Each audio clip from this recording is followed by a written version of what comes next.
Mas matindi ang pagsasanay sa Eldragon Academy kaysa sa inaasahan mo. Kahit ang mga pinakabatang estudyante ay dumadaan sa walang awa ng mga pagsasanay. Sa ngayon, lahat sila ay nagbubuhat ng mabibigat na timbang habang nagsasanay ng paghinga, sinusubukang tumagal hanggat maaari. Karamihan sa kanila ay nahihirapan ng husto, iilan lang ang nakakaya. Ngunit isang batang lalaki ang malinaw na namumukod tangi. Hindi lang siya nagdadala ng parehong timbang tulad ng iba, may mga malalaking bato pang nakapatong sa kanila. Pati ang instruktor ay nabibigla sa kanyang lakas at tibay. Ang hindi nila alam ay ang batang ito ang muling ipinanganak na pinakamalakas na tao sa mundo, ang tagapagtatag ng Eldragon family. Kahit siya ay namatay rin pagdating ng kanyang panahon, hindi iyon ang katapusan. Binubuksan niya ang kanyang mga mata sa kanyang bagong katawan, ang katawan ng isang sanggol. Nabibigla siya sa katotohanan na siya ay isang sanggol. May mga ibang sanggol din na naroroon. Mula sa kanyang mga obserbasyon, napag-alaman niya na muling ipinanganak siya sa pamilya ng Eldragon dahil lahat sila ay nakatira sa isang hiwalay na gusali. Biglang dumating ang mga maids ng Eldragon na may trolley na may kakaibang pulang likido. Kasama nila ang isang goblin na agad nagpasiklab ng hinala ng bayani. Unang pilit na pinakain ng mga sirena ang goblin ng likidong iyon, dahilan upang magdusa ito ng sobra bago sumabog sa isang madugong kalat. Ipinapakita ng pagsusulit na mataas ang konsentrasyon ng mahika sa likido, isang perpektong tamang timpla. Agad na sinimulan ng mga alalay na pakainin ang lahat ng nakalalasing na kakaibang pulang likido. Hindi talaga naintindihan ng bayani ang sitwasyon at nang dumating ang kanyang turn, napagtanto niyang ang likido ay hindi gatas, kundi isang bagay na puno ng nakakatakot na kapangyarihang mahika. Ito ay dugo ng sinaunang dragon at pinipilit silang inumin ito. Sa instinct, kailangan niyang iluwa ito at nakainom na siya ng kaunti. Gaya ng ibang mga sanggol, kailangan niyang gawin ng pareho at iluwa ang likido bago siya sumabog. Ngunit muli niyang pinag-iisipan ang kanyang desisyon at nagpa siya na saluhin ang lahat ng lakas ng mahikang ito na makatutulong sa kanya na maabot ang tunay na sukdulan ng sining martial. Maaaring mapahanga pa niya ang kanyang nakaraang sarili. Dahil dyan, ininom niya ang lahat ng likido at sinabing hindi nila dapat minamaliit si Gilfis Eldragon. Sinusipsip niya ang lahat ng tunay na pinagmumulan ng lakas ng sinaunang dragon upang maabot ang tuktok ng martial arts, isang taas na hindi niya kailanman naabot sa kanyang nakaraang buhay. Nabigla ang mga katulong na kayang-kaya niyang ay absorb ang likido ng kalmado, ngunit pinili nilang huwag ng pansinin ito dahil pabor sa kanila ang resulta. Mukhang nakaligtas din ang iba pang mga sanggol, ngunit hindi pwedeng balewalain ang sandaling ito. Tulad ng inaasahan sa katawan ng isang sanggol, bigla siyang tinamaan ng labis na antok. 7 taon nang lumipas, ang batang kilala noon bilang Gilfes ay pinalitan na ng pangalang Zeke Eldragon. Patuloy siyang nagsasanay ng walang humpay at malinaw niyang nararamdaman kung gaano kamangha-mangha ang kanyang katawan ngayon. Lahat ng ito ay dahil sa dugo ng sinaunang mga dragon na dumadaloy sa kanyang katawan. Ang pinagmulan ng kapangyarihang ito ay nasa lahat ng buhay, ngunit ang dugo ng sinaunang dragon na kinain ni Zeke at ng iba pang mga sanggol ay naglalaman ng malalaking dami ng dalawang magkaibang pinagmulan ng kapangyarihan. Ang mga nakakainom kahit ng kaunting bahagi ng likidong ito ay nagkakaroon ng mga katawan na higit na mahusay kaysa sa karaniwang tao. Sa kasamaang palad, na pabor sa kanya, ang bayani na pinangunahan ng mga banal na dragon upang makuha ang pinagmulan ng lakas na nakuha niya sa nakaraang buhay, ay nilamon ang bawat patak ng kakaibang lakas ng sinaunang dragon. Nagsasagawa siya ng isang pagbabago na sobrang kamangha-mangha na kahit siya mismo ay nahihirapang paniwalaan ito. Sa lahat ng loika, dapat ay nakarating na siya sa kahit 4 na bituin ngayon. Ang isang bituin ay isang tunay na pinagsama-samang pinagmumulan ng lakas, na bubuo kapag iniisip ng isang tao ang kanyang katawan bilang isang universo at pinapayagang lumutang ang isang bituin dito. Gayunpaman, mas nagiging mahirap buuin ang bawat karagdagang bituin at mas marami kang bituin, mas malakas ang iyong lakas. Ang bayani ay naabot na ang walang katulad na ranggo ng 10 bituin, ang nag-iisang tao sa mundo na nakagawa nito. 7 taon na mula nang siya ay muling ipanganak, namatay na ang kanyang ina at hindi na siya nagpakita ang kanyang ama. Nakagulat ang muling pagkabuhay niya sa hinaharap na libu-libong taon pero mas nakakainis sa kanya ang katotohanan ng panahong ito. 1,000 taon ang lumipas, naging lugar ang mundo kung saan nilalapan ng malakas ang mahina. Hindi ba't parang 2025 lang sa kabuuan? Ang pinakamalinaw na halimbawa nito ay ang ritual ng pagsubok ng dragon. Tanging ang mga sanggol na nakaligtas ang pinapayagang mag-training bilang mga mandirigma ng pamilya Eldragon. Sa buong panahong ito, walang isang balakid ang nakapigil sa daan ng bayani. Sinusubukan ni Zeke na alamin ang tungkol sa pagsasanay sa pakikipaglaban sa kanilang pamilya, pero wala silang masabi, para bang hindi sila pinapayagang magsalita. Ang katulong na nakikipag-ugnayan siya ay isang 3-star na mandirigma na sapat na para sa pangunahing pagsasanay sa pakikipaglaban. Pakiramdam niya ay pagod na pagod siya kahit na magkasama na sila ng 7 taon. Pagkatapos, pumunta siya sa gubat at kumain ng mga nakal-alasong damo bilang bahagi ng kanyang pagsasanay. Una niyang naramdaman ang presensya ng isang tao at napansin ang galit na baboy na may itim na ulap sa paligid nito na hindi pa umiiral 1,000 taon na ang nakalipas. Di nagtagal, nag-away sila at pinukol niya ng malakas na suntok ang papan. Ang pinsala ay nakakagulat para sa isang katulad niya na may isang bituin, pero ang tunay na mahalaga ay ang kalidad ng isang bituin. Iniwan ng bayani ang isang baboy at nagpa siya na maglakbay, hindi alam na may isang kakaibang lalaki na nakatago sa malapit. Nakita niya ang laban at agad na napagtanto na si Zeke ay hindi pangkaraniwang bata. Hindi lang niya nalalampasan ang baboy ng madali, napapansin din niya ang presensya ng lalaki. Gayunpaman, bilang anak ng pinuno ng pamilya, hindi pinapayagang makalabas si Zeke ng malaya at nananatili siyang palaging binabantayan. Lumalapit sa kanya ang estranghero. Kalaunan, naririnig ng bayani ang isang grupo ng mga mandirigma na nag-uusap tungkol sa isang bagay. Pumasok siya sa kwarto at tinanong kung ano ang kanilang pakay at ipinaliwanag nila na nandoon sila upang kunin si Zeke at kailangan nitong sumailalim sa isang pagsusulit na nagpasimula sa galit ng bayani. Akala niya ay bumalik siya sa pangunahing pamilya, ngunit dinala nila siya sa pugad ng dragon para sa pagsusulit. Ito ang eksklusibong paaralan ng Eldragon na kanilang itinatag noong panahong iyon. Kailangan mag-enroll sa akademiyang ito ang lahat sa edad na 7 na ipinanganak sa pamilyang ito. At ngayon ang araw ng pagsusulit sa pagpasok at hindi pa natutunan ng bayani ang kahit isang bagay. Inilalagay ng bayani ang ulo niya, alam niyang kailangan ng pagsusulit. Mukhang pagod na si Zeke kaya pinutol ni Langes mula sa Old Scale Village ang usapan at nakipag-usap sa kanya. Natatagpuan ni Zeke na maingat si Langes sa una, ngunit agad niyang napagtanto na may tapang ang batang lalaki sa kabila ng kanyang nervyos na anyo.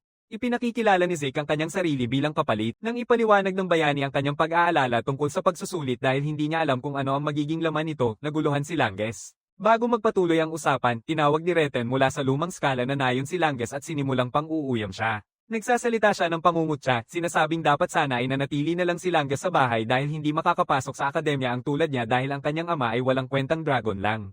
Ang pamilya ng Eldragon ay sumusunod sa isang mahigpit na hierarkiya na itinatag ng isang ganap na tagapangasiwa. Ang mga mas batang dragon ay tinutukoy bilang mga baguhan, ang mga batang dragon ay kilala bilang mga karaniwang sundalo, ang mga adult na dragon ay kabilang sa klase ng kapitan, at ang mga matandang dragon ay nasa pinakamataas na ranggo bilang mga nakatatanda o mga tagapamahala. Sa pinakailalim ay ang mga peking dragon, yaong mga nabigong makapasok sa pugad ng dragon o hindi nakapagtapos. Itong mga taong ito ay tinatawag na mga peke, ngunit nais ni Langes na alisin ang peking marka ng isang mock dragon mula sa kanyang pamilya.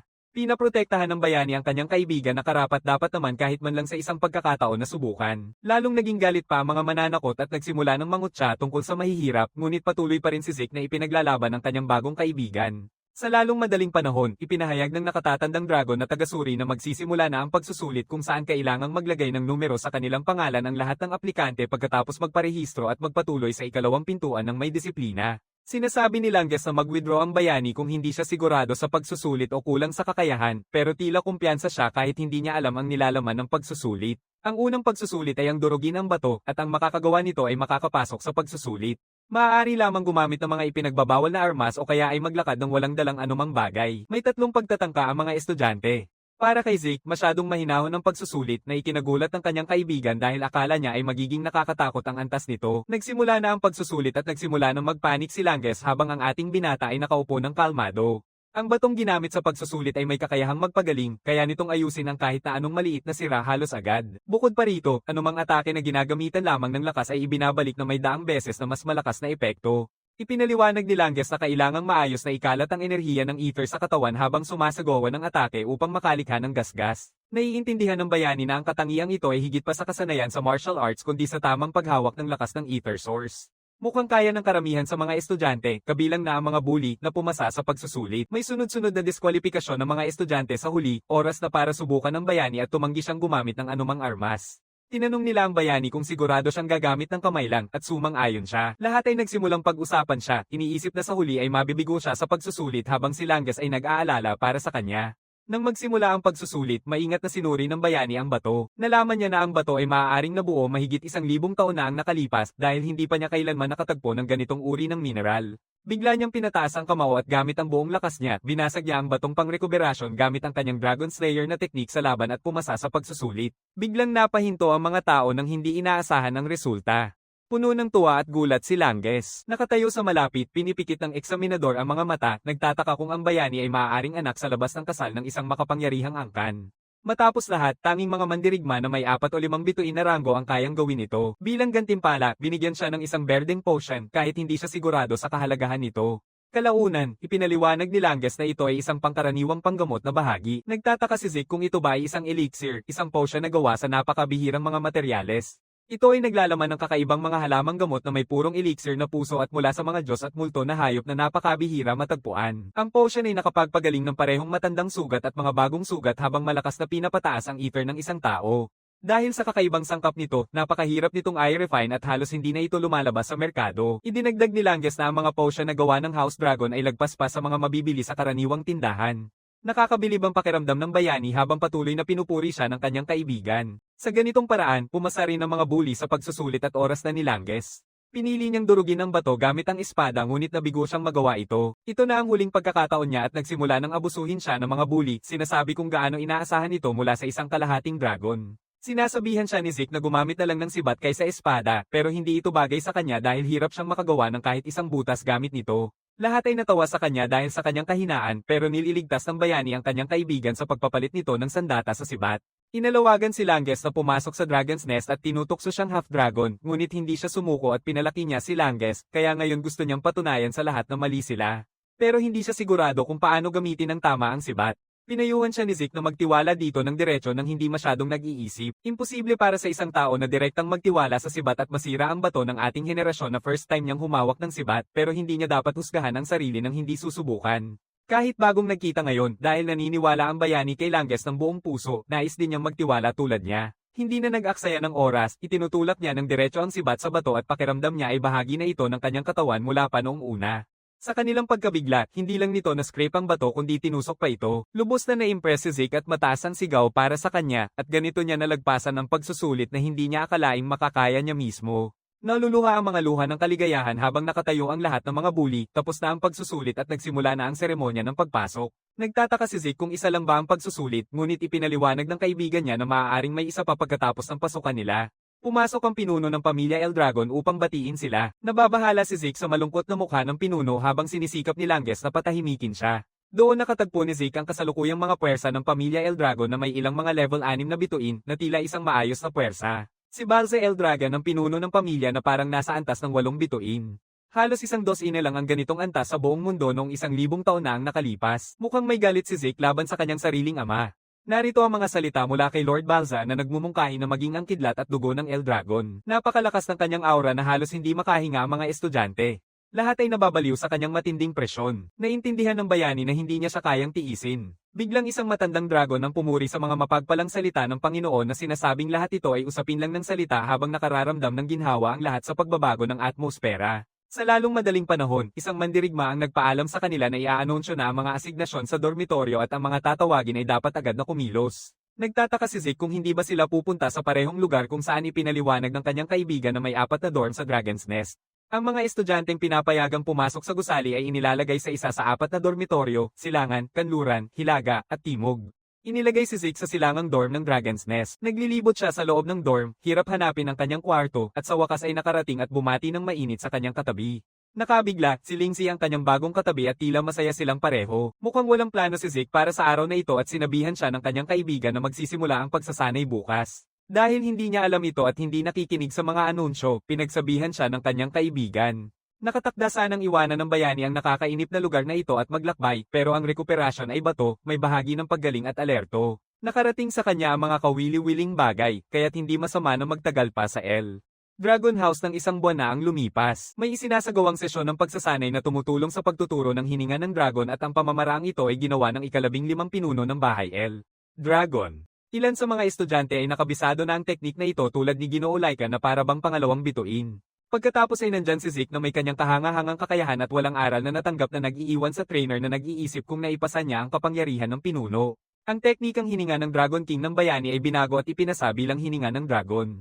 Ang mga teknik na ito ay paraan upang hilahin ang aether mula sa hangin papunta sa katawan at sukatin ito na makatutulong sa pagpapalakas ng aether ng isang tao. Kung gaano kaepektibo ang mga ito ay nakadepende sa kakayahan ng gumagamit at ito ang dahilan kung bakit pinapahusay ng bawat marangal na angkan ang kanilang sariling estilo at pinangangalagaan ang mga natapos na teknik. Pero kung ang teknik na ito ay epektibo lamang habang nakatayo, walang silbi ito para sa bayani dahil ang dati niyang Dragon King's Breath technique ay pinapayagan siyang gamitin ang aether habang gumagalaw ng hindi nasasira ang hininga at malaki ang epekto nito. Pero dahil ito ang mahirap, iilan lang ang nakapagmana nito. Pinadali ng bayani ito para magamit ng kahit sino upang palakasin ang kanilang angkan, ngunit hindi niya inakalang mag-evolve at mabubuhay pa rin kahit pagkatapos ang kanyang muling pagkabuhay. Sa hapunan, iminungkahi ni Zeke kay Langis na kumain o kaya hindi siya lalaki dahil mahina siya at kailangan niyang mag-ensayo ng mas husto. Habang iniisip niya kung gaano kahusay mag-training ang ilan sa kanila, pinutol ni Laika ang hero at sinabing kahanga-hanga siya kanina.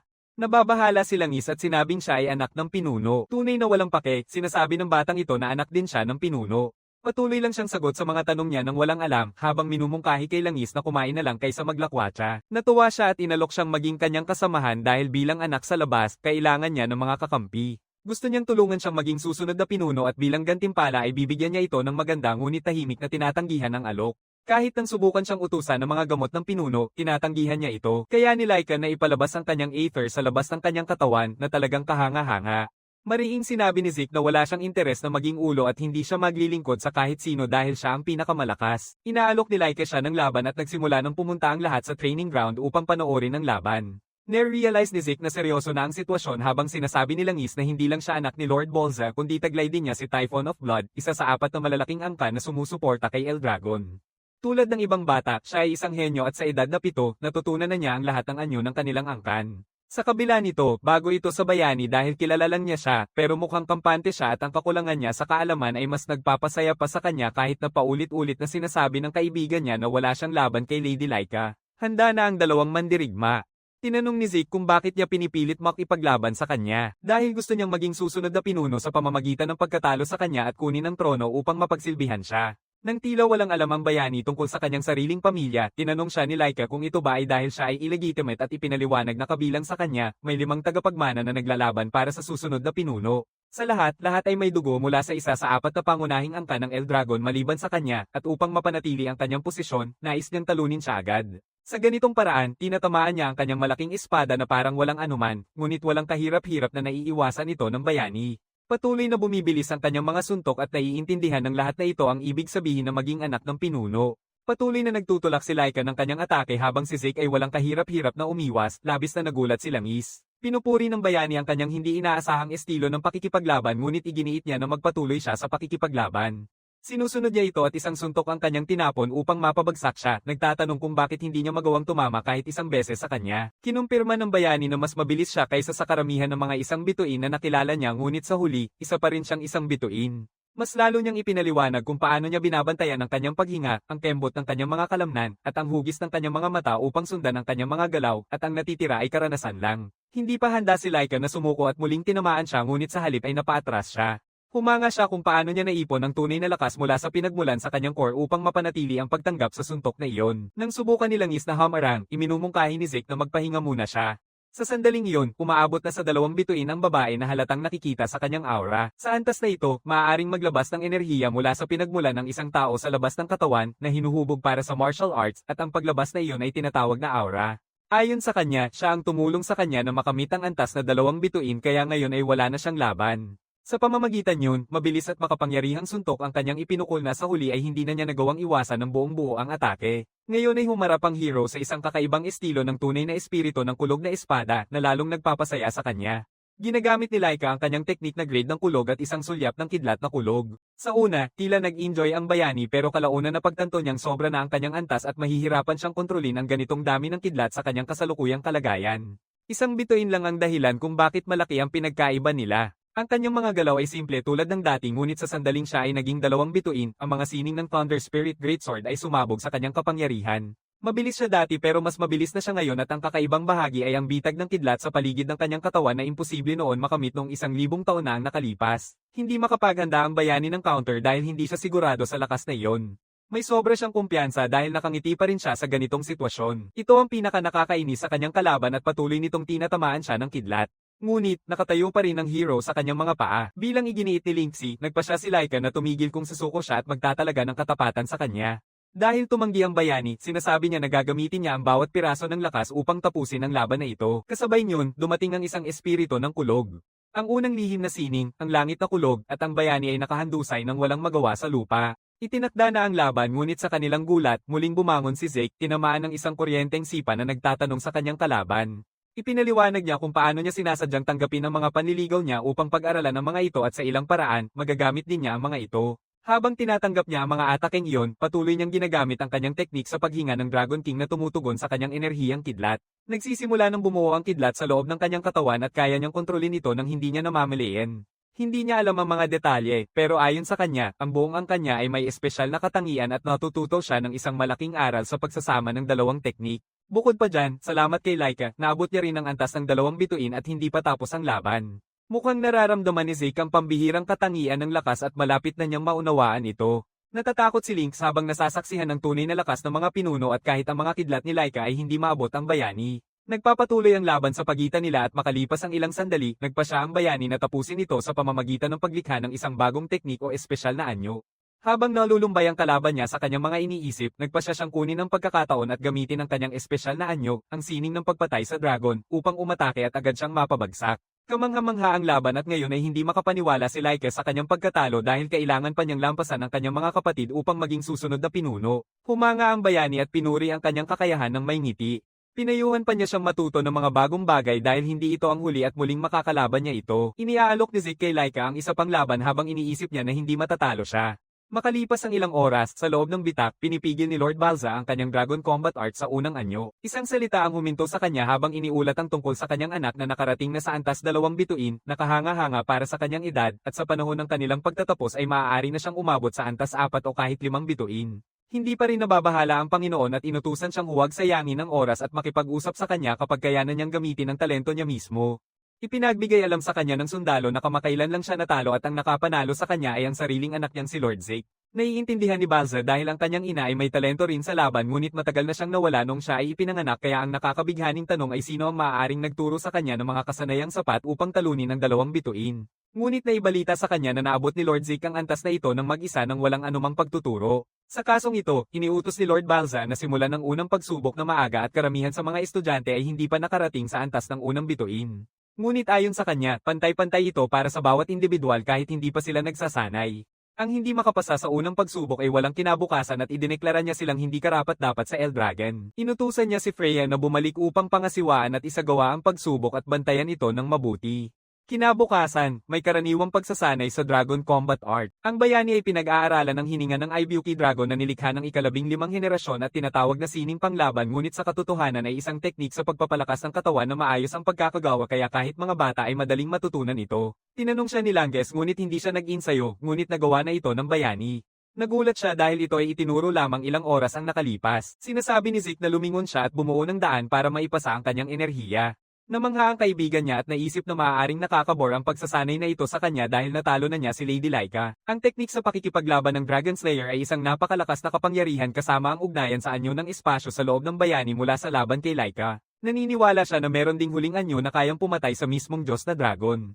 Nagtataka si Zeke kung paano mapangangalagaan ang mga teknikong ito ng Dragon. Dahil na-master na ng bayani ang lahat ng teknik sa pakikipaglaban sa Dragon, bumalik siya sa karaniwang pisikal na pagsasanay. Biglang humingi si Langes ng training sa kanya dahil nais niyang lumakas at pumayag ang bayani dahil itinuturing niya ang kaibigan bilang karapat-dapat turuan. Maya ay nag-request din sa kanya na sanayin siya dahil sa paraan ng kanyang pagkatalo sa laban kanina ay nais niyang maging mas malakas pa upang maipagmalaki sa kanyang kapatid at sa hero mismo. Sang-ayon si Zeke na sanayin siya rin pero tinanong niya kung ayos lang siya dahil dapat ay nakapagpahinga na siya ng 1 buwan dahil sa mga sugat niya pero dahil gumamit siya ng potion panggamot, wala nang dapat ikabahala o kaya naman ay kailangang nakahiga siya sa kama ng 1 buwan. Muling tinatanong ni Laika kung ayos lang sa kanya na turuan siya at hindi niya kailangang maglaan ng sarili niyang oras para mag-ensayo.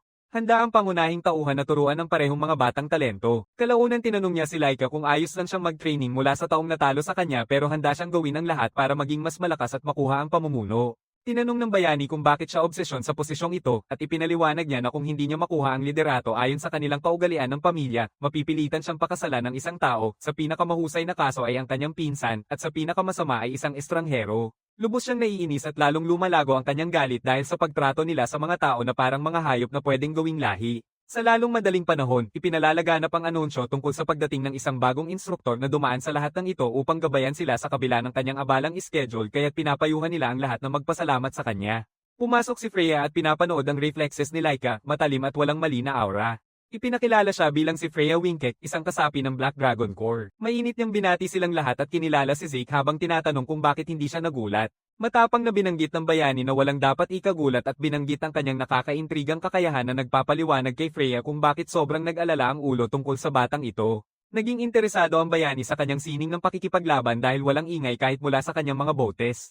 Kalaunan, pinayuhan niya ang lahat na ipasa ang kanyang pagsusulit kung saan kailangang kunin nila ang mga kristal na bola at mag-spend ng 1 buwan sa mapanganib na bundok ng dragon. Ito ang tahanan ng walang bilang na mapanganib na mga hayop at kahit ang pagdikit lang sa isang nakal-alasong damo ay maaaring pumatay sa kahit sino, tulad ni Zeke na nag-aaral doon noong nakaraan niyang buhay. Kung masira o mawala ang kanilang mga kristal na bola habang ginagawa ang gawain, agad silang madi-disqualify at paunang mapapalaya sa akademya. Pinapayuhan nila na kontrolin ang kanilang paghinga gamit ang Dragon Breath Technique at hanggat nananatiling buo ang orb, ay magiging maayos sila. Tungkol sa mga halimaw, iminungkahi niyang patayin ang mga ito o mawawalan sila ng pagkain para makalampas ng 1 buwan. May 5 araw pa ang mga estudyante upang pumili at matutunan ng isa sa mga pangunahing martial arts ng pamilya Eldragon at magiging madali ang kanilang pagsasagip kapag nakakuha na sila ng estilo ng pakikipaglaban.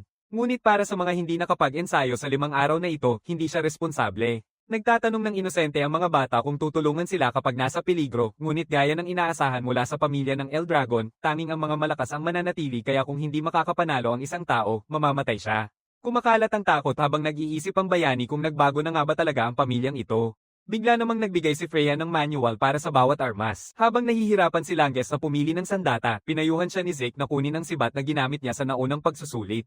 Inirerekomenda rin niya kay Laika na kunin ang palakol na makakatulong sa kulang niya. Pagkatapos niyan, pinapayuhan ni Freya ang lahat na mag-ensayo na parang nakasalalay ang buhay nila dito kung hindi ay mamamatay sila.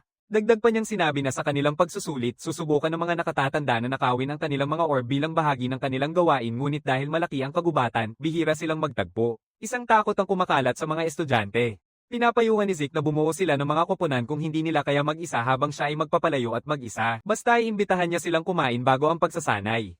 5 araw ang lumipas at sa wakas ay panahon na ng kanilang pagsusulit habang nagtipon-tipon silang pumasok sa gubat. Nervyos na sinabi ni Langes na dumating na ang oras habang tumango si Laika sa pagsang-ayon. Tinanong niya ang sarili kung talaga bang ayos lang siyang makatrabaho siya at bumubulong na marami ang kabilang sa mga angka ng mayayaman habang siya ay isang karaniwang tao lamang. Lumabas ang mga kasama niya mula sa likod at sinabing pareho lang sila ng antas.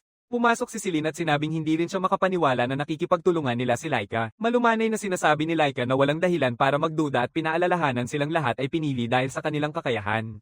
Langes ay pinipisilang hawakan sa tungkod at nangakong ibibigay ang lahat habang si Raymond ay nangangakong tutuperin ang kanyang mga inaasahan. Lumalakas ang loob ni Laika at umaasa sa kanila, saka siya lumingon kay Zeke at tinanong kung sigurado siya sa pag-isa niya, tumango siya ng may kumpiyansa habang ang iba ay nag-aalala. Aaminin ni Laika na nakakaramdam din siya ng nervyos pero tumaas ang kilay ni Zeke at sinabing lahat ng naroon ay may sapat na talento. Tinitiyak niya na tanong niya ito at sinasabi niya na ikaw at ang iba pa ay matatalino at magiging madali ang pagsusulit ng inyong grupo. Habang sinasabi ni Langes na laging kumpiyansa si Zeke, lumalapit ang bagong instruktor at pumuko ng kanilang atensyon. Maingat niyang pinagmamasdan sila at pinupuri ang kanilang grupo, sinasabi na ang pagtutulungan ay titiyak ng kanilang kaligtasan. Hiningi niya ang kanilang mga kristal na orb at ipinaliwanag na kailangang protektahan nila ang sarili hanggang sa 1 buwang pagsubok sa Poison Mountains dahil pare-pareho ang mga orb. Nagtataka si Zeke kung ang pagkawala ng isa ay nangangahulugang maaari nilang mapalitan ito. Ipinaliwanag ni Freya na sa bundok ay haharap sila sa mga nakatatandang mag-aaral na susubukang nakawin ang kanilang mga kristal. Tinanong ng isang estudyante kung may hindi pa nakarating sa antas isang bituin habang sinasabi ng isa pa na madali lang ang gawain. Inutusan ni Freya na magpatuloy na at simula na ang pagsusulit. Dali silang tumakbo papunta sa bundok. Lumiko si Laika kay Zeke at sinabing magkikita sila pagkatapos ng pagsusulit sa kanya utusan ng grupo niya na umusad. Tahimik na kumaway si Zeke at tinanong ni Freya kung hindi ba siya kinakabahan. Ngumiti siya ng bahagya at sumagot na ayos lang siya, saka siya umusad habang nakatitig si Freya ng tahimik na may palaisip na tanong. Habang kumakalat ang liwanag ng buwan, may isang opisyal sa kanyang tabi ang nagtatanong kung masyadong mahirap ang pagsusulit para sa mga estudyante. Isa pang opisyal ang sumang-ayon at nagsabi na kulang pa rin ang karanasan sa laban ng grupo at nagtatanong kung ilan ang tunay na makatatagal. Tinitiyak ni Freya na hindi masyadong malakas ang mga halimaw sa bundok at makakatulong ang pagtutulungan upang makaligtas sila.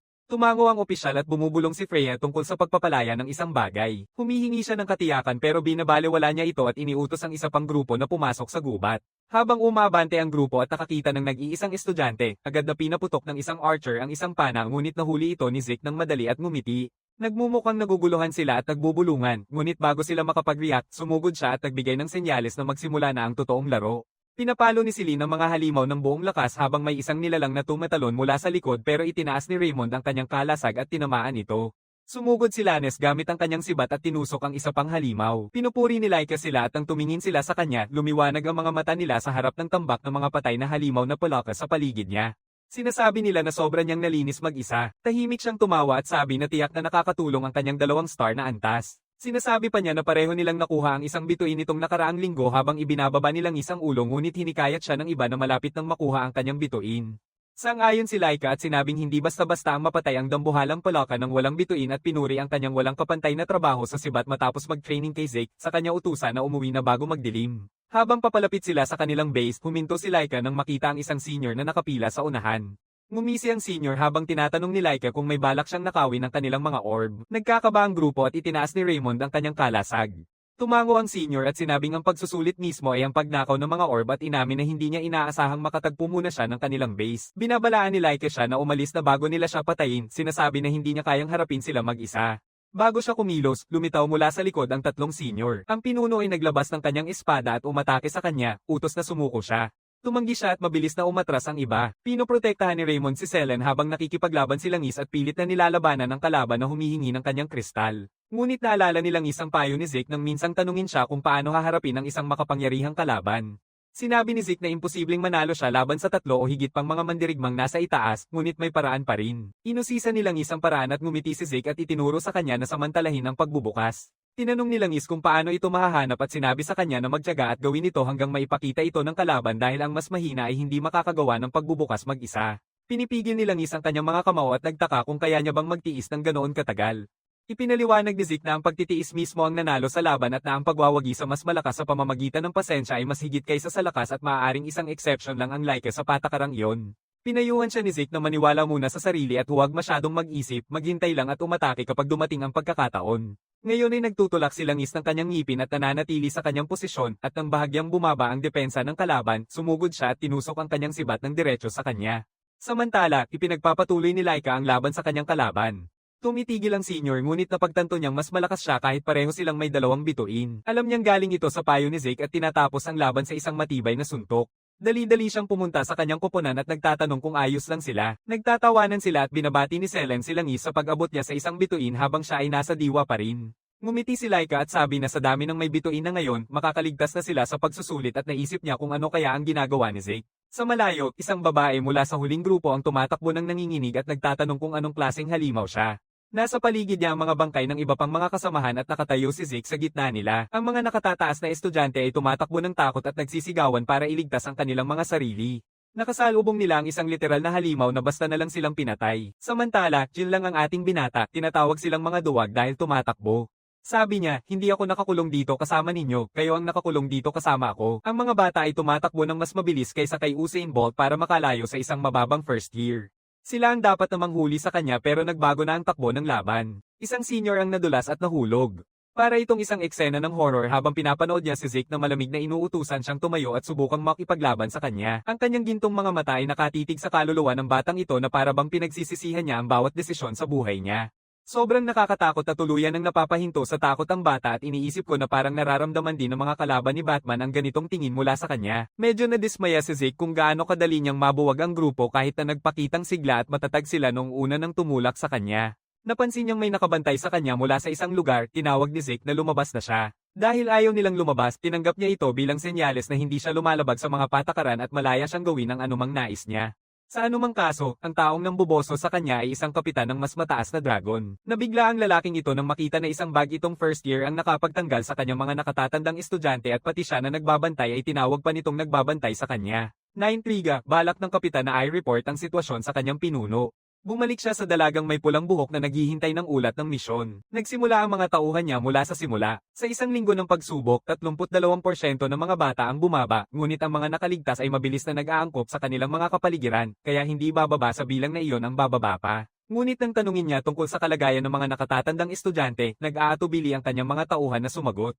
Ang parehong lalaki na nakakita ng lahat ay nagsiwalat kung paano tumatakbo ang mga nakatatandang estudyante para sa kanilang buhay. Namamangha ang instruktor sa kanyang mga salita. Ang nakababahala lang ay wala namang mga halimaw na lampas sa antas ng mga nakatatandang estudyante na maaaring magbanta sa kanilang buhay. Kaya ang malaking tanong, bakit sila tumatakbo? Biglang binanggit ng lalaki ang isang pangalan, si Zeke. Naging siya na ang kalamidad, ang pagbagsak ng mga nakatatandang estudyante, siya lang ang nanguhuli sa kanila na parang mga insekto. Wala nang gustong makipag-ugnayan sa kanya. Walang tigil niyang pinaputol ang mga ito at siya pa ang humahabol. Isang sitwasyong sobrang kakaiba na hindi pa nila nakikita kailanman. Kahit na si Zeke ay anak ng patriarka, ang bata ay baliw. Hindi lang siya isang henyo, siya ay isang talento ng henerasyon na maaring ituring na isang literal na halimaw para sa kanyang edad. Kahit ang instruktor ay naaalala ang kanilang maikli ngunit kakaibang pag-uusap na pagtanto na ang kanyang estratehiya mula sa simula ay ang maglakad mag-isa, alam na magpapalabas siya ng impyerno sa kanyang mga biktima. Sa madaling salita, hindi kailanman naisip ni Bro na siya ay huhuliin, mas nasisiyahan siyang manghuli. Ang matapat na pagtingin ni Freya kay Zeke ay nakatawag ng pansin sa mga kasamahan niya hanggang sa bigla nilang mapansin ang pagdating ng isang bagay na matagal na nilang hinihintay. Sabi ni Freya sa manggagawa na ilabas na agad ito habang nagsisimula ng magtanungan ng iba pa niyang kasamahan kung ano na naman ang ginagawa niya. Palagi nitong pinapahirap ang pagsusulit at balak nitong maglabas ng isang uri ng halimaw sa antas na 3 ang bituin. Hindi pa dapat kayanin ito ng mga nakatatandang estudyante. Ang malupit na ina ay sinisigurong ginawa niya ang ilang pagbabago. Una sa lahat, ito ay nakatakda na tumarget lamang sa mga estudyante na may 2 bituin o higit pa rito. Ibig sabihin, yung mga bata na walang bituin o may isang bituin lang ay hindi maaapektuhan. Pero ang malaking tanong, bakit niya ito ginagawa sa una? Kahanga-hanga, ipinapakita ni Freya na ito ay isang direktang utos mula kay Lord Eldragon, ang pinuno ng pamilya. Tunay siyang interesado sa magiging resulta ng pagsusulit na ito, lalo na tungkol sa tinatawag na halimaw na naging si Zeke. Nagtataka siya kung kaya ng bata ang isang bagay na ganito kalaki at iniutos niya sa kanyang mga tao na palayain ang nilalang bago magbukang liwayway. Dumating nga ang bukang liwayway. Langis at silin agad na nararamdaman ang pagyanig ng lupa. Ang matalim na pakiramdam ni Lady Laika ay nagsasabi sa kanya na may paparating na mas nakakatakot pa kaysa sa mga nakaraang nakasagupan nila. Sa una, inakala ni Langis na isang malaking halimaw ito, ngunit alam ni Laika na kahit ano pa man ito, nakakatakot talaga. Patuloy ang pagyanig ng lupa, nagpatakot sa mga estudyante habang nagsimula silang mag-alala. Agad na naisip ni Laika na babagsak na ang puno sa likod nila, kaya't pinaponte niya ang lahat na lumayo. Sa kabutihang palad, nagawa niyang maprotektahan sina Celine at Raymond na naalagaan si Langis, sinigurong walang nasaktan sa kanila. Natatakot sa biglaang pagbagsak ng puno, niyayakap ni Laika ang kanyang espada upang harapin ang banta, habang si Langis at ang iba ay nakatitig sa nilalang ng may takot. Ang nakataas na halimaw sa harap nila ay isang nakakatakot na golem na gawa sa bato, isang bagay na hindi nila inakalang makikita nila sa bundok. Gusto ko kung paano ito ang bersyon ng isekai ng mga tanong na palabas sa syllabus para sa iyong mga pagsusulit. Samantala, nasa ibang lugar ang ating binata, nakaupo sa ibabaw ng mga bangkay ng monster at mga nakatulog na nakatatandang estudyante. Totoong tagahanga ng manhwa ay mawaalala ang isang pamilyar na eksena kasama si Arthur mula sa simula pagkatapos ng katapusan. Sa madaling salita, sobrang inip nitong lalaking ito. Sobrang lakas niya na walang makakatapat sa kanya, para siyang Gojo ng examining ito. Pero bigla, nakaramdam siya ng isang malakas na masamang presensya sa malayo. Hindi ito isang halimaw, ito ay isang bagay na mas mataas sa 2 antas ng klase, kaya naiisip niya kung sinusubukan ng instruktor na magpadala sa kanya ng isang nakasulat na mensahe. Pero nakakabahala na gamitin ang nilalang na ito laban sa mga batang may 2 bituin lang sa pinakamataas. Bukod pa rito, dapat sana ay ipinaliwanag ni Instructor Freya sa kanila ito noong simula pa lang ng pagsusulit. Pero napagtanto niya na sinadyang palayain ito ng masaklap na babae, kaya naiisip niya ang kanilang mga plano. Gayunpaman, ito ang perpektong pagkakataon para mapawi ang kanyang pagkabagot. Motivadong motivado, bumaba si Bro mula sa kanyang tambak ng mga biktima at ginawa niyang bagong target ang 3 klase ng halimaw. Sa kasamaang palad, kailangan niyang maghintay ng ilang sandali bago makarating doon dahil malayo ito sa kanyang kinalalagyan. Bumalik sa pwesto ni Goldman, sinubukan ni Celine na saksakin ang bato na halimaw gamit ang kanyang espada, at syempre, hindi siya mukhang nakagawa ng kahit anong pinsala sa matigas nitong katawan. Wala siyang kahit isang gasgas, pero sa di maipaliwanag na paraan, akala ni Raymond siya ang pangunahing tauhan at tinamaan niya ang kanyang kalasag. Muli, walang gasgas. Sa wakas, nag-Zenitsu mode si Lady Laika at inactivate ang kanyang lightning style Thunder Flash technique. Halos hindi naapektuhan ng nilalang sa kanyang huling atake. Ito ay nagpapatunay na tanging ang mga atake na puno ng aura ang makakasira sa panlabas na balot ng golem, na nangangahulugang walang silbi ang sinuman na mas mababa sa kanyang ranggo dito. Langis na nanawagan sa kanya para sa isang plano habang pinapalakas niya ang kanilang loob, ipinapaliwanag ang kanyang nakakatawang estratehiya na maging panakip upang maabala ang halimaw at mabigyan sila ng pagkakataong makalayo. Walang sa kanila ang gustong sumunod sa planong ito dahil ibig sabihin nito na iiwan siya, pero tinawag ni Laika silang mga NPC na mahina at walang silbi na makakahadlang lang sa kanya. Nakagawa siya ng kaunting pinsala kahit na nakatama siya ng malakas na aura na nangangahulugang hindi magagawa ng iba pa ang anumang bagay gamit ang kanilang kapangyarihan ng pagkakaibigan na parang Naruto. Tama ang kanyang mga salita at kahit na hindi nila kayang pabagsakin ito, tumutulong si Raymond gamit ang kanyang kalasag, nangangakong susuporta sa kanya para matiyak na maipapasa niya ang lahat ng kanyang atake. Sa tingin ni Laika, isang walang ingat na hakbang ito, pero handa rin si Langis at Celine na suportahan siya basta't makapagbigay siya ng kahit anong pinsala. Ang kapangyarihan ng pagkakaibigan ang nagtulak sa kanya at iniutos niya sa mga kaibigan niya na protektahan siya habang naghahanda siya. Pinipili ni Lady Laika na paandarin ang kanyang atake at dumaan sa kanila ng may malakas na aura. Agad na kumilos ang golem para saktan siya sa lupa, ngunit naroon si Raymond upang harangan ang bigat ng tama. Kahit ganoon, naisantabi nito ang kanyang katawan para lang harangan ng isang suntok. Siya ay nagkaroon ng pahinga habang sina Langis at Celine ay pumalit upang guluhin ang golem sa kanilang paulit-ulit na mga atake. Sa pamamagitan ng kanyang Great Sword Arts ng Espiritu ng Kulog, pinapalo niya ang dambuhalang halimaw gamit ang banal na kulog, nag-iiwan ng mga kidlat sa langit. Pagkatapos ng atake, parang nawala ang halimaw. Lumalapit si Langis upang saluhin siya habang tila nalilito at naduduwal si Laika. Ginamit niya ang lahat ng kanyang lakas para i-activate ang huling baraha, pero masaya siya na napatay nila ang halimaw, kaya okay lang na sina Raymond at ang iba ay ligtas. Ngunit iyon ang kanilang pinakamalaking hindi pagkakaunawaan nang biglang lumitaw ang golem mula sa usok, iniaabot ang kamay nito sa walang ingat na si Laika. Sa huli, hinawakan siya ng halimaw sa kanyang kamay habang walang magawa ang kanyang mga kaibigan na tumulong. Alam niyang nagkamali siya nang hindi napatunayan kung patay na talaga ang kalaban habang takot na takot si Celine na kahit na parang mini nukes ang pinasabog, gumagana pa rin ang halimaw ng maayos. Gusto ni Langis na magpakitang gilas at sumugod gamit ang kanyang sibat para tulungan siya, pero basta-basta na lang siyang kinuha ng golem, dahilan para mapa-address si Langis sa pag-aalala. Biglang ibinato mula sa langit ang isang dambuhalang puno, tinatama ang golem. Napasok ang halimaw sa bigat ng puno, kasabay nito ay nailigtas si Laika. Inililigtas ni Langis at ang kanyang grupo siya palabas ng mapanganib na lugar, hindi alam kung ano ang nangyari. Dumating si Zeke na may espesyal niyang paraan, nakikisali sa kasiyahan. Hindi man lang niya alintana ang kanyang mga kaibigan at masaya siya sa pagkamatay ng susunod niyang biktima. Bago mangyari ang lahat, nakita niya mula sa malayo ang huling malakas na atake ni Laika. Alam niyang sinusubukan ng grupo niya na talunin ang halimaw, ngunit labis siyang limitado upang makarating sa kanila agad. Sa panahon niya bilang Kobe Bryant, agad siyang magti-teleport ng sobrang bilis. Kahit na magaling ang grupo ni Laika, hindi pa rin nila kayang talunin ang isang 3-star na halimaw.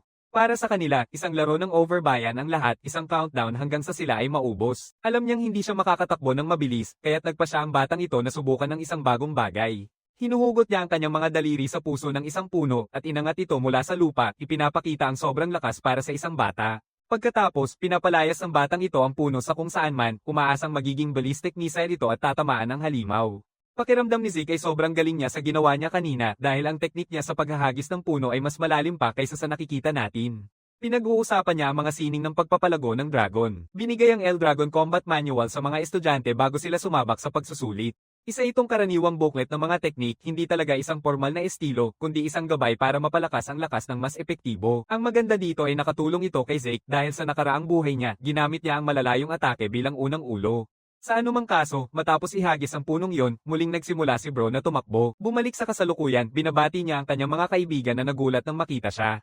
Inalala ni Langas ang mapanganib na golem na papunta dito upang pumatay sa kanilang lahat. Pero sa halip na tumakbo, naiintriga si Bro na hamanin ng isang makapangyarihang halimaw. Nakakagulat, tila walang buhay na enerhiya ang nilalang kahit na may presensya ito. Habang nakikipag-usap lang siya ng walang pake, biglang sumugod ang tatlong bituin na higanti ng isang malakas na suntok papunta sa kanya. Tinamaan si Zeke ng diretso sa ulo pero heto ang nakakagulat. Hinahawakan niya ito gamit ang isang palad lang. Salamat sa kanyang henyo sa labanan, agad niyang naisip na hindi maaapektuhan ng karaniwang atake ang halimaw. At kahit na kaya niyang burahin ito ng madali gamit ang aura, ayaw niyang tapusin agad ang laban. Pinapanood ni Laika siyang parang nilalaro ang parehong halimaw na nagbigay sa kanila ng hirap. Sa kabila nito, sinubukan ng golem na saktan siya gamit ang parehong kamay, dahilan upang mapaisip si Zeke tungkol sa kamanghamanghang bilis ng halimaw kahit na napakalaki nito. Nablock niya ng matagumpay ang pagbagsak, nakararamdam ng bahagyang kirot sa proseso. Sinabihan ni Zeke ang mga kaibigan na manatili sa labas ng laban dahil maaari silang masaktan, kaya't nagsitakas sila sa lugar. Ngayon na hindi na niya kailangang mag-alala na magpaka-epiko, binabago ni Zeke ang kanyang timbang at nailalabas ang isang halimaw na 10 beses ang laki niya. Kailangan pa rin niyang harapin ang matigas na balat ng nilalang at nagtatanong kung matibay din ba ang loob ng golem. Upang subukan ang kanyang teorya, pinapalakas niya ang kanyang suntok at mariing pinukul ito sa katawan ng golem. Ang galaw na ito ay mula sa isa sa mga sining ng laban ng Dragon Destroyer na pinagsasama niya sa isang burst na estilo upang durugin ang loob ng golem. Ang bahagi ng kanyang teknik na burst ay hindi lang nakatuon sa pagbabasag ng shell, kundi pati na rin sa pagdurog sa nilalang mula sa loob. At tulad ng ganoon, sa isang galaw lang, pinatay ni Bro ang nilalang, nakakuha ng kaunting kasiyahan mula sa karanasan. Isang buwan nang lumipas mula sa pagtatapos ng pagsusulit at nararating natin ang pangunahing ari-arian ng pamilya L-Dragon. Dito, tinatawag si Zeke na labis niyang inis. Iniisip niya ang pagtatapos ng mas maagang pagsusulit habang walang malaking nangyari pagkatapos ng insidente ng golem. Nabawasan ng 70% ng mga kaklase ni Zeke na may 7 taon, ngunit ang mga nakaligtas ay nakasanayan na ang kamatayan at naabot ang antas na isang bituin. Pagkatapos ng pagsusulit, sa pilitang tinawag si Zeke upang makipagkita sa patriarka, ang kanyang ama. Habang naglalakad sa pasilyo, binubulong niya ang kanyang inis habang pinapaalalahanan siya ni Freya na igalang ng tama ang patriarka. Binibira niya kung paano siya nagpakita sa pagsusulit at sa proseso ay nagdulot ng sariling kapahamakan. Pero hindi maintindihan ng batang lalaki kung ano ang ibig sabihin niya. Wala siyang ginawang mali. Galit na galit si Freya sa kanya dahil sa pagwasak niya sa pagsusulit ng mga nakatatanda at paghuli sa kanila kahit hindi naman talaga kailangan. Dahil dyan, walang sino man sa mga nakatatandang estudyante ang nakakuha ng orb para sa kanilang personal na pagsusulit. Kailangan pa nilang ulitin ang eksamen. Ganito siya kaaksaya sa kanila. Nababahala si Freya sa kanyang mga ginawa at nananawagan na ayusin niya ang kanyang mapanirang tono kapag nakipagkita siya sa pinuno habang sila ay nakarating na sa pintuan ng patriarka. Ang dahilan kung bakit niya paulit-ulit siyang pinagsasabihan na magpakumbaba ay dahil kung hindi niya gagawin yon, talagang mawawala siya sa eksistensya. Si Lord Eldragon ay isang walang awa na tao na walang pakialam sa mga bata at ayaw ni Freya na mapatay si Zeke ng ganon. Kahit ang ating binata ay nakaramdam ng takot matapos marinig yon. Bago pumasok sa kanyang silid, ipinahayag ni Freya ang kanyang ranggo at layunin sa misyon. Pinayagan siya nitong pumasok kaya pumasok silang dalawa. Ang walang pakialam na munti ay nakatitig sa lalaking nakaupo sa kanyang mesa, ang una niyang pagkikita sa pinuno ng pamilya. Ginoo Eldragon medyo naiinis at kahit hindi pa niya binabati, diretso nitong tinatanong kung bakit inatake ng bata ang kanyang nakatatandang estudyante. Sumagot ng walang pake, ipinapahayag ni Zeke ang kanyang inis, tinatanong kung may nilabag siyang anumang patakaran sa pag-atake. Nangangatalang sagot niya sa patriarka habang patuloy na ipinaglalaban ng binata na ang tanging kondisyon lang ng pagsusulit ay makaligtas ng 1 buwan nang hindi nasa Syra ang kristal na orb. Walang ibang detalye o kondisyon na binanggit kaya sinunod niya ang kanyang tungkulin. Diretso niyang tinanong ang kanyang ama na sinabing dapat sana ay binanggit niya ang mga walang kwentang patakaran bago nagsimula ang pagsusulit. Sinasalamin ng mukha ni Freya ang lahat. Natatakot siya ng husto dahil kanina pa niya sinabi sa kanya na huwag makipagtalo. Sinusubukan pa niyang kausapin siya ng may katwiran habang ang ama ng binata ay naglalabas ng nakakatakot na aura na siyang ikinatatakot niya ng husto. Sa ganitong klase ng presyon, iniisip ni Freya na mamamatay si Zeke.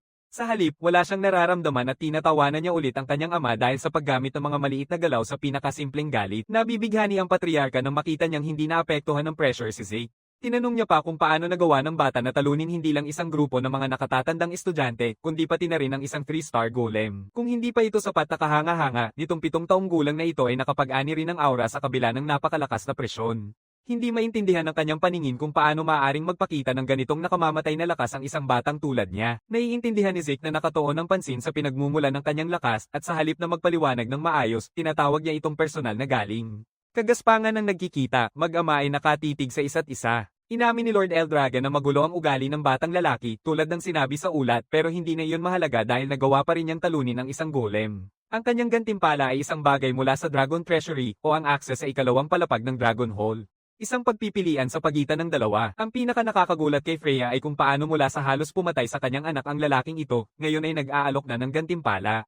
Pag-usapan natin ang dalawang pagpipilian. Ang Hall ng Dragon at ang Yaman ng Dragon ay mga vault na puno ng mga koleksyon mula pa noong panahon ni Hilfos. Ito ay puno ng mga libro, kabilang na ang mga ipinagbabawal sa kasalukuyang panahon. Nandito rin ang mga pinakamalakas na armas, artifact, at bawat posibleng gamit na kailangan. Dapat sana yung mga pasilidad ay ang pinakamatinding yaman ng pamilya, ngunit sobrang mahigpit ang pagbabantay kaya iilan lang sa mga estudyante ang pinalad na makapasok. Mahalaga rin ang ikalawang palapag ng Dragon Hall, nangangailangan ito ng napakalaking tagumpay para makapasok. Hindi makapaniwala si Freya sa kanyang nakikita. Itong batang ito ay parang pasaway at binigyan pa rin siya ng gantimpala ng ama niya. Para mainis siya, tinutukso ni Zeke ang ama niya na bigyan siya ng access sa parehong gantimpala. Hinirang ni Lord Eldragon na umalis siya, pero hindi sumunod ang bata at nagreklamo na may mas marami pa siyang tanong na kailangang itanong. Alam ni Freya na mapapahamak ang clown na ito dahil sa kanyang dila kaya agad niya siyang niyayakap para umalis na parang isang nag-aalalang ina na nagpoprotekta sa kanyang anak. Ngunit habang hinihila siya palayo, nag-iwan ng bata ng huling salita. Pinapahiya ni Zeke ang kanyang ama na habang mas sinusubukan niyang pigilan ang kanyang emosyon, mas lalayo siya sa pagiging pinakamalakas. Sa sandaling iyon, pinapanood ni Lord Eldragon ang isang pagpapakita ng lakas ni Zeke na ginagawang kapantay niya sa potensyal. Pinipigilan ni Freya siya at dinala siya palayo, iniwan si Lord Eldragon na magmuni-muni sa uri ng presensya na kanyang naramdaman. Sa susunod na eksena, muling nagwawala ang instruktor, sinisigaw ang hanggal dahil sa pagiging walang respeto sa leader, hindi pinapansin ang lahat ng babala niya. Sinubukan ni Zeke ang makakaya niya pero sa huli, sumuko rin siya. Nakakatawa, ito pala talaga siya na pinipigilan ng kanyang mga salita na nagtatanong kung ano pa ang maaari niyang sabihin. Hindi maintindihan ni Freya kung bakit magalang siyang magtrito sa mga guro pero hindi niya magawa iyon sa sariling ama. Sa pagtimbang sa lakas ng batang ito at sa kanyang magulong personalidad, itinuturing niya siyang isang hindi pangkaraniwang bata hanggang sa nagsimula ng pagdudahan ang tunay nitong pagkakakilanlan. Pinagtatawanan siya ni Zeke, sinasabi na siya lang talaga siya. Iniisip ni Freya na lahat sa kanilang pamilya ay uminom ng dugo ng sinaunang dragon noong sila ay ipinanganak. Ang pinuno ng pamilya ay may dalang lakas ng isang nakatataas na dragon din na nangangahulugang sa kanyang likas na katangian lamang, hindi nila dapat mapaglabanan ang kanyang galit. At kahit na, ang batang ito ay nagawang hindi lang hominin ang kanyang ama kundi panindigan din ang kanyang posisyon. Siya ay kakaiba at hindi niya moari kung ano, kinasuspicious, plano niyang silipin ang kanyang mga record ng kapanganakan. Pero sa ngayon, magpapalit siya ng paksa at tatanungin kung alin sa dalawang gantimpala ang pipiliin niya. Ngumiti siya ng cute, pinili niya ang dalawa na ikinainis ni Freya. Sa huli, nagpa siya si Zeke, naghahanap siya ng kaalaman. Ang muling pagkabuhay niya makalipas ang 1,000 taon sa hinaharap ay nagdudulot ng malaking agwat sa kanyang pagkaunawa sa kasalukuyang panahon. Kaya interesado siyang malaman ang pag-unlad ng medisina at teknolohiya. Ang kanyang pinakamalaking tagahanga, si Lengus, ay nagdiriwang sa kanyang kakayahang makapasok sa Dragon Hall. Pareho silang nasa sabik. Ang totoo, natutunan na ni Lengus ang paraan ng pagpatay sa dragon at ang sining ng pagpapalago ng sibat, ngunit mas malaking pagkakataon nito para sa kanya na matutunan ng isang bagong sining martial. Dumating si Lady Laika, sinasabi na kailangan nilang kumilos agad dahil may limitasyon din sa oras. Ang unang palapag ay nasa pangunahing antas at sinabihan silang humiram lamang ng isang libro sa isang pagkakataon, kaya kailangan nilang pumili ng maingat. Sa parehong oras, nalaman ni Laika ang tungkol sa personal na gantimpala ni Zeke na makapili sa pagitan ng yaman at ng hall. Nabigla siya na pinili niya ang Dragon Hall imbes na pumili ng armas o kung ano paman. Siguradong gagawin niya yon kung hindi lang siya nahuhuli sa kaalaman tungkol sa kasalukuyang panahon. Ang mga libro sa ikalawang palapag ang pinakagusto. Mas bihira pa kaysa sa una at tanging si Zeke lang ang may access dito. Gayunpaman, iniisip ni Laika na walang makakatalo sa kanyang teknik sa espada na thunderclap sa library na iyon. Habang nakatingin siya sa sarili, si Zeke ay naglalayo na sa kanyang isipan. Sa susunod na eksena, sinabihan sila ng tagapangasiwa na mayroon lamang silang 5 oras para sa hall.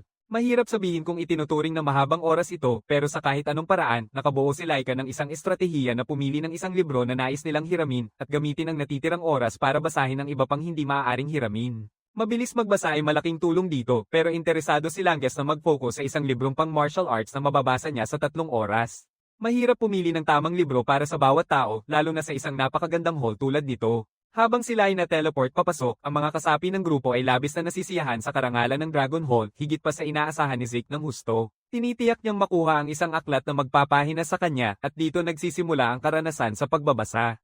Lulupin ni Zeke ang bawat aklat na mahawakan niya. Tumatakbo siya dito sa mga nilalaman tungkol sa mahika at kaguluhan. Sobrang dami ng impormasyon para lang siyang sumuko. 1,000 taon ang nag-iwan ng hindi kapani-paniwalang bakas. Lumalabas na sa panahong iyon, nakabuo ang kanilang mundo ng koneksyon sa isa pang mundo. Malapit ng 700 taon ang nakalipas, isang napakalaking bitak ang yumanig sa kanilang realidad, lumikha ng isang dimensional na pader na tinatawag na rift. Mula dito lumitaw ang magulong kabilang mundo, ang kaharian ng Chaos Conseil. Ang mundong ito ay tinitirhan ng mga halimaw na nagmula sa elemento ng kaguluhan, at upang mapaglabanan ang kanilang galit, nagbuo ang mga tao sa mundo ni Zeke ng mga pangunahing enerhiya sa kanilang mga katawan. Ang pamilya ng Eldragon ang responsable sa pagtulong sa sangkatauhan laban sa mga alon ng kaguluhan.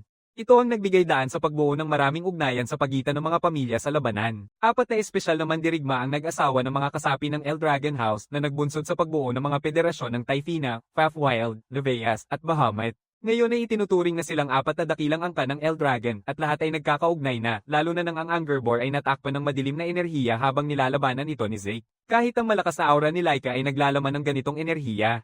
Lahat nito ay nagmula sa ibang dimensyon, ngunit ang pinakakagiliw-giliw na bahagi na pumupukaw sa kanya ay ang ebolusyon ng mahika. Sa koneksyon sa madilim na realidad, dumating ang isang bagong uri ng teknik. Sa kasamaang palad, hindi mahanap ni Bro ang isang aklat na may kaugnayan sa nilalaman ng teknik na iyon, lalo na't ang isang bagay na kasing galing nito ay dapat na ituring na bahagi ng kasaysayan. Sobrang ingay ng kasiyahan niya kaya napansin siya ng tagapangasiwa, pinipilit ang bata na manahimik habang nagbabasa. Ang pinakakakaibang bahagi ay walang presensya sa paligid niya, pero naririnig pa rin niya ang boses. Nagtataka siya kung ito ba ang parehong mahika, ang parehong bagong teknik, isang bagay na magagamit sa pamamagitan ng boses. Pero ang problema ay bukod sa karaniwang primal energy, hindi niya moari kung ano ang espesyal dito. Bigla, lahat ng kanyang mga libro ay nagsimulang lumutang sa isang trail ng dilaw, lumilipad mag-isa. Hindi mapigilan ni Zeke ang kanyang reaksyon at naiintriga siya sa teknik. Muling sinabihan siyang manahimik ng tagapamahala, pero hindi mapigilan ni Zeke ang kanyang reaksyon habang nasa bingit ng pag-abot sa bagong antas ng paglago. Habang abala siyang nasisiyahan, biglang isinara ang library sa kanya. Pinipigil siya ng mga hibla ng ether bago siya itulak palabas ng pinto. Halos hindi makaya ni Zeke ang sarili habang tinatanggap ang kanyang pagbagsak, nagtatanong kung ano ang nangyari. Gusto niyang matutunan ng parehong ether technique at hinihiling sa lalaki na gamitin ulit ito. Kahit si Langis hindi maintindihan kung ano ang nangyayari sa kanya, habang si Laika naman ay nalilito kung bakit siya lang ang naitapon palabas hindi tulad ng iba. Sa kabutihang palad, nakakita si Langis ng isang kawili-wiling mammal ng martial arts na hiniram niya na tinatawag na Cloudwater Spear Technique. At si Celine naman, na natutunan ng isang sining ng galaw kasabay ng Wind Blossom Sword Technique. Si Raymond ay nakakuha ng kanyang bahagi sa pamamagitan ng pagsasanay sa Eldragon Guardian Sword Technique sa aklatan. Nakuha rin niya ang isang libro para sa kanyang mga kasanayan sa kalasag. Sa madaling salita, natutunan nila ang parehong martial arts na nilikha ni Zeke nung nakaraang buhay niya habang nagbibiro. Sa huli, tinanong niya si Laika, umaasang malalaman niya kung ano ang nakuha niya mula sa karanasan. Ibinubunyag niya ang isang aklat na naglalaman ng Heavy Wave Great Sword Technique na pinahusay ng pangalawang puno, kaya naiisip ni Zeke kung ano ang kakaiba rito. Sa anumang paraan, ang pangalawang Panginoon ay direktang responsable rin sa paglikha ng mga sining ng laban ng Dragon Slayer. Ngayon, kahit na ang ating batang lalaki ay nakagawa ng maraming teknik na naging mahahalagang manuskrito sa silid, marami sa mga ito ay pinalawak na bersyon ng kanyang mga likha. Ibig sabihin, ang pangalawang Panginoon ang responsable sa kanilang pag-unlad na humahanga kahit si Zeke mismo. Sa simula, inakala niya na ang kanyang buhay sa paaralan ay walang iba kundi pagkabagot. Ngunit ngayon, excited na siya sa darating na paglalakbay. Isang malaking paglipat ng panahon ang nagdadala sa atin 5 taon sa hinaharap. Dito, isang 12 taong gulang na si Laika ang nag-iikot para hanapin si Zeke at ang kanyang mga kaibigan. Nalaman niya mula kay Langes na nasa training grounds ang ating binata. Pagdating sa training grounds, nakikipagbakbakan si Zeke laban sa 3 niyang kaibigan, mas naging malakas na siya sa edad na 12.